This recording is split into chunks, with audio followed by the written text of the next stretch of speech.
Jill Colvin, Associated Press window._taboola equals window._taboola vertical bar, _taboola push mode, thumbnails C, container, taboola interstitial gallery thumbnails 5, placement, interstitial gallery thumbnails 5, target _type, mix, _taboola push flush, true, photo, Caroline Castor, AP White House Press Secretary Sarah Huckabee Sanders speaks during the daily news briefing at the White House, in Washington, Thursday, May 3, 2018. Sanders faced a barrage of questions about whether she'd purposely misled the American people amid fallout over Rudy Giuliani's stunning revelation about hush money paid by President Donald Trump's lawyer to a porn star who alleges an affair with Trump. Less White House Press Secretary Sarah Huckabee Sanders speaks during the daily news briefing at the White House, in Washington, Thursday, May 3, 2018. Sanders faced a barrage of questions about whether she'd. More photo,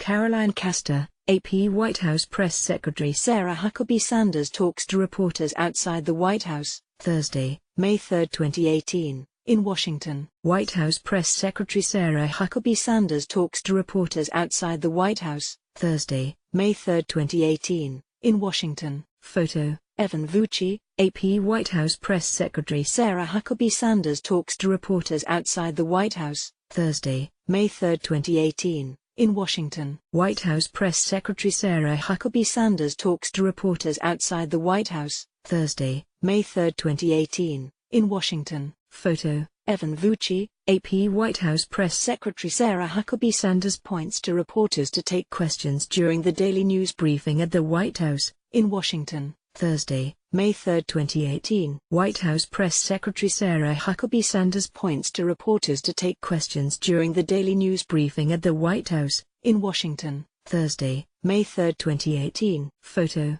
Caroline Castor, AP Were You Lying? Sanders faces new credibility questions. Washington, AP. White House Press Secretary Sarah Huckabee Sanders is facing a barrage of questions about whether she purposely misled the American people amid fallout over Rudy Giuliani's stunning revelation about hush money paid by President Donald Trump's lawyer to a porn star who alleges a tryst with Trump. Again, I gave you the best information that I had, Sanders said over and over again Thursday in response to questions about why the White House failed to disclose that Trump had reimbursed his longtime lawyer, Michael Cohen, for the $130,000 payment to keep Stormy Daniels quiet. Were you lying to us at the time? Or were you in the dark? One reporter asked. It was an awkward position for Sanders, who is tasked with speaking on behalf of the American president. It also highlighted the difficulty the White House Communications Office has had in navigating an unpredictable and freewheeling president. As a very active president with lots of things happening, it is not possible for my surrogates to stand at podium with perfect accuracy.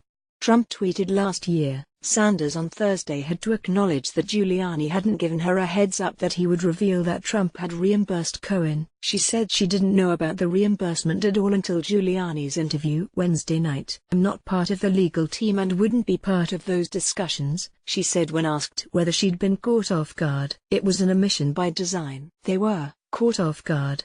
There was no way they wouldn't be, Giuliani told CNN on Thursday in reference to White House staffers. The president is my client. I don't talk to them. Jason Miller, who has worked for both Trump and Giuliani and remains in close touch with both teams, said White House staffers shouldn't have to deal with issues like Cohen and the special counsel's investigation into Russian meddling in the 2016 election. Finally, for the first time there's now an external operation that's handling such matters, he said, describing the model as similar to the one developed during the Clinton administration as he faced impeachment hearings over his cover-up of an affair with White House intern Monica Lewinsky. During that time, the Clinton administration developed a crisis communications team to respond to reporters' inquiries about the scandal so that regular press staffers could focus on business as usual. But, according to former Clinton staffers, their model was very different from the one on display this week with Trump. Joe Lockhart, White House press secretary from 1998 to 2000, said the separation proved effective, but only because both sides were in constant communication. It was actually very hugely coordinated, he said, recalling that he spent almost as much time meeting with members of the legal team as he did political aides. It really was the only way you could effectively communicate. When you knew what everyone was doing, he said. There wasn't a communication strategy and a lawyer's strategy. There was one strategy, a political strategy.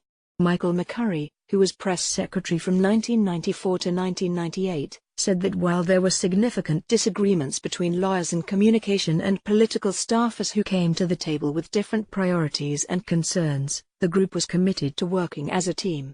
I think it was very critical to helping President Clinton get through a difficult period, he said. It was a very, very delicate balance that requires a lot of goodwill and camaraderie. Sanders, meanwhile, was forced to defend her credibility, a week after comedian Michelle Wolf created an uproar at the annual White House Correspondents' Dinner with jokes about the press secretary, including one quip that she burns facts and uses that ash to create a perfect smoky eye. Like maybe she's born with it, maybe it's lies, Wolf cracked. It's probably lies. Many who saw the routine felt Wolf went too far. On Thursday, Sanders took issue with a reporter's characterization that she had felt blindsided by Giuliani's interview. With all due respect, you actually don't know much about me in terms of what I feel and what I don't, she said. Lockhart, meanwhile, said that often the hardest part of the job is standing up there and looking like you don't know what you're doing, but understanding that just getting through the day and getting through the week is the best thing you can do. Associated Press writer Zeke Miller contributed to this report. Follow Colvin on Twitter at https://twitter.com/Colvinge.